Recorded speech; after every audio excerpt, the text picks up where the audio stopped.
नमो देव्यै महादेव्यै शिवायै सततं नमः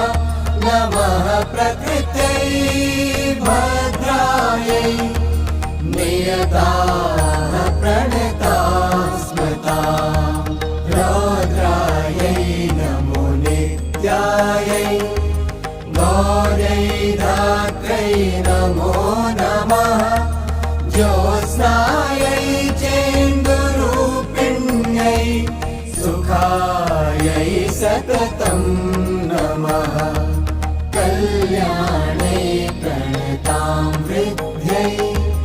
सिद्ध्यै कुर्मो नमः